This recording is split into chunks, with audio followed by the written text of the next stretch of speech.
Bonjour à toutes et à tous, bienvenue sur votre chaîne d'information régionale pour l'édition régionale de ce jeudi 31 octobre. On démarre sans plus attendre par vos prévisions météo aujourd'hui, une dernière journée de soleil avant le retour d'un front océanique demain et d'un temps plus doux mais plus agité pour ce long week-end de Toussaint. En ce jeudi, on profitera en tout cas d'un temps clair et dégagé, du soleil, des températures un peu fraîches, voire même froides ce matin, 2 ou 3 degrés de relevé par chez vous, 10 à 11 degrés seulement pour les températures, mais sous le soleil, je vous le disais, demain la météo va se gâter, on en reparlera après ce journal avec les prévisions météo complètes. Une première image d'abord dans cette édition, celle du dragon de Calais. Enfin, nous pouvons vous montrer entièrement la bête mécanique.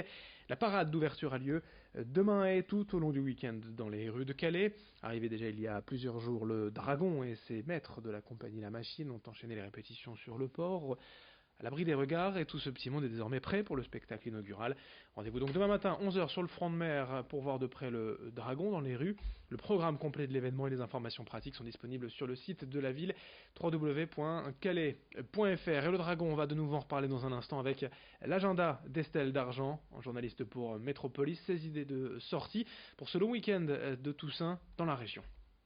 Et on commence avec un spectacle à ne pas louper du côté de Calais. Le dragon mécanique va déambuler dans les rues de la ville, une machine artistique assez impressionnante qui sera mise en place donc ce week-end. L'artiste à l'origine de ce dragon, bien vous le connaissez certainement, il avait déjà proposé l'araignée mécanique qui avait foulé les rues de Calais ça c'était en 2016. Il revient donc cette année, cette fois avec un dragon géant, de quoi impressionner les petits et les grands. Coup d'envoi dans la métropole lilloise du salon Aménago, ça c'est à Lille Grand Palais.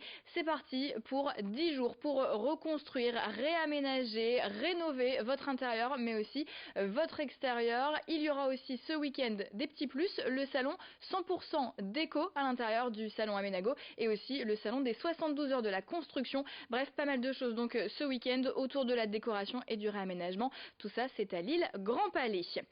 Ça y est, les parcs de la métropole lilloise ferment leurs portes pour la saison, dernier week-end pour en profiter avec bien sûr pas mal d'animations pour l'occasion. C'est le cas du musée plein air mais aussi du parc Mosaïque qui célèbre les couleurs de l'automne. D'ailleurs, si vous venez habillé en rouge, l'entrée vous sera gratuite. On termine avec un bon plan pour les amateurs de modélisme. Dimanche, le musée du terroir de Villeneuve-d'Ascq vous propose des trains, des petits trains, des locomotives à vapeur. Il y aura aussi des ateliers de construction de maquettes. Ça s'adresse à toute la famille et nous vous souhaitons un bon week-end. Merci Estelle, bon week-end à vous, bon week-end à toutes et à tous. Voilà pour les idées de sortie. Vous pouvez faire votre sélection, on en reparlera bien évidemment dans nos prochaines éditions aujourd'hui. L'actualité tout de même dans la région, une image, le retour de la varicelle. Le Nord, particulièrement la métropole lilloise, mais aussi la Somme, et dans une moindre mesure le littoral, vous le voyez, sont concernés avec 24 cas déclarés pour 100 000 habitants en moyenne dans les Hauts-de-France selon le réseau Sentinelle. Pour rappel, la varicelle est une maladie infectieuse d'origine virale, très contagieuse, qui entraîne des éruptions cutanées. Bénigne pour les enfants, elle peut être dangereuse pour les adultes et surtout les femmes enceintes qui ne peuvent pas être vaccinées et qui doivent être surveillées de près afin d'éviter toute complication au niveau du fœtus. Explication complémentaire à ce propos au micro d'Idil Gunay. La femme enceinte qui attrape une varicelle, c'est tellement à risque de complications pulmonaires et aussi à risque pour son fœtus qu'il faut contacter son gynécologue obstétricien qui, devant une varicelle grave, de toute façon, l'hospitalisera dans un service de maladies infectieuses. D'autre part, il faut faire une surveillance fœtale parce que la gravité dépend du stade d'évolution de la grossesse.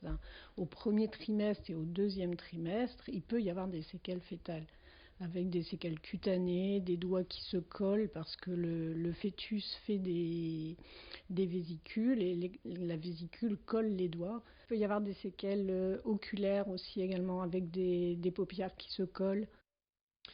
Autre actualité dès ce 1er novembre et donc lundi, jour de la rentrée, les cantines scolaires devront fournir au moins une fois par semaine aux enfants un plat végétarien. De la maternelle au lycée, l'objectif est de montrer qu'il est possible de bien manger sans viande, car pour beaucoup de Français, en effet, un plat se compose forcément d'un produit carné. Or, il est bien évidemment possible de trouver des protéines dans d'autres aliments.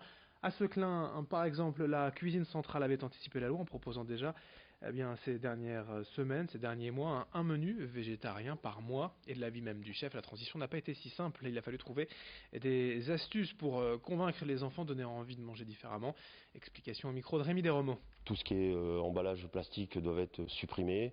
Tout ce qui est recyclé, par contre, les déchets, ça doit être fait aussi. Tout ça fait partie de la loi, en fait.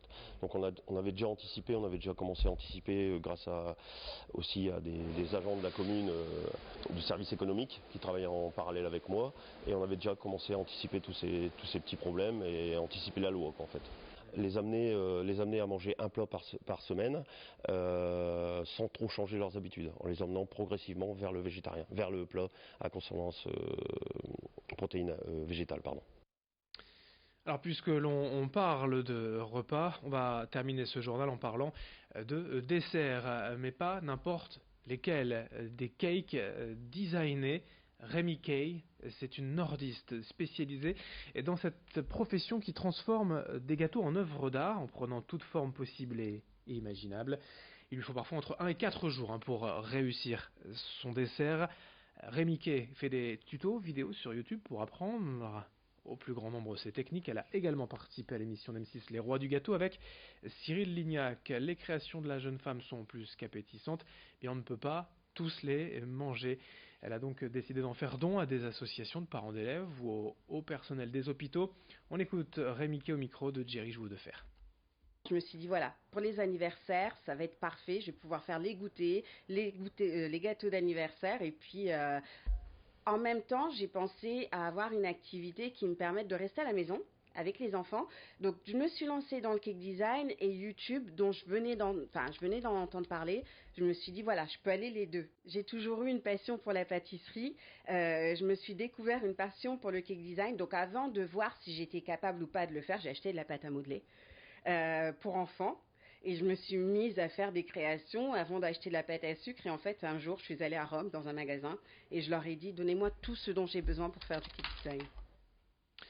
Et puis on termine avec du football rapidement, le tirage au sort du 7e tour de la Coupe de France pour les clubs de la métropole lilloise. Une belle affiche entre Marc-en-Barœul et Écroix. Ouascal ira à Prix-les-Mézières, Tourcoing recevra Calais et Grand Pascal. Sur le littoral, plus précisément, Lens accueillera Boulogne, Gravelines défiera Rouen, le Touquet ira à Gonfreville. Un beau derby aussi de la Côte d'Opale, le Petit Poucet Verton recevra le Portel. Notez également le match entre Saint-Omer et Dieppe, le Havre Dunkerque, Limbre, Grande-Sainte.